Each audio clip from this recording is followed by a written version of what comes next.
So is your interest in this conference that you have jobs that you're looking to fill and it's really hard to find people with the qualifications? Well, my interest in the conference is how do we actually create an environment to inspire people to set goal lines for some of these jobs, both as entrepreneurs and for the employees of entrepreneurs who create great software companies. Software is the biggest investing category of the $27 billion that was invested last year by venture capitalists in the U.S. Over 50% of that went to create new software companies, and we're creating jobs. It looks like many jobs throughout many industries, not just the software industry itself, are going to have programming components. If I get a job in a marketing department today, the likelihood that I'm going to have to touch data or program data, be able to do things like write a simple SQL script, is about 90% assured. That means that if I didn't take programming skills somewhere along in my training or my education, that I'm going to have to learn that on my own or on the job. Only so many employers are willing to go backwards in employee training and create the skills they need to fill the jobs. We're hearing many stories today of large companies that are doing that, but the better solution would be how do we communicate what these new jobs are, and new meaning the jobs that have been out there for some time and the jobs that are going to increase in scale and number, and how do we actually cause people to aspire to these jobs as well as get the appropriate training and learning for those jobs. Do you think programming should be a standard part of every school curriculum so that every child has some exposure? I do. That doesn't mean everybody has to be a computer science major, but that means that we should consider that the core curriculum of the thousands of universities we have in the U.S. really be modified to include the skills you need to make correct analytical decisions, and that requires at least one programming class.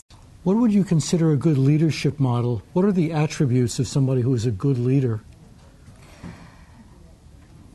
Well, I love Sheryl Sandberg's new book, Lean In, because Sheryl really does express what characteristics she has as a great leader, and she is one of the great leaders of Silicon Valley. But also she talks about what she thought she knew and what she had to learn along the way. I think that one of the great leadership attributes is the ability to be a lifelong learner, this adaptability.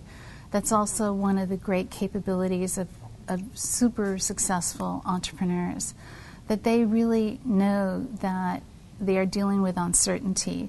If you're leaning into the future, or just leaning in, as Sheryl would say, you really have to have your intellectual stamina on point all the time. You also have to be very open to how the world is changing around you, to the needs and requirements of all your stakeholders. You have to have a special capability to see your business through the lens of not technology, but the lens of your customer. That requires a lot of learning in real time. We like to tell our entrepreneurs that you need to have the courage to stand naked in front of the mirror. Nobody likes to do that, neither men nor women, even in private. And what that means is that sometimes the data does give you more truth. It means you have to seek truth. If you are going to agonize about decisions, whether it's your own confidence in decisions or what the data is telling us, agony doesn't lead to good leadership.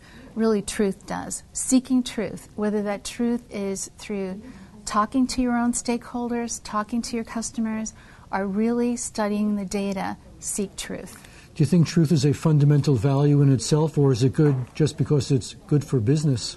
I think it's a fundamental value, coupled with integrity.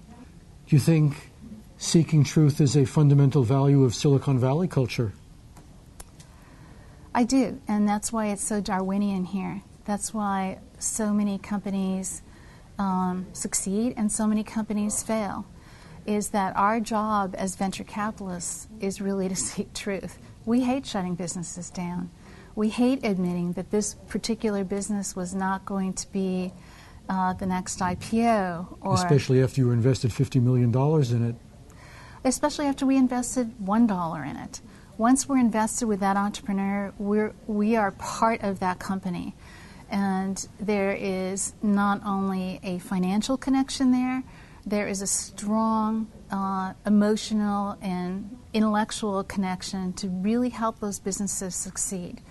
But at the same time, we have to stand naked in front of the mirror, and we have to sell some of these businesses earlier than we hope. We have to actually shut some of them down. Last year, for example, we're an A-round investor, but seed round investors funded 2,300 companies. Next year, those companies will all need capital. There'll only be about 700 A rounds done. What happens to the other 1,600? Creative destruction.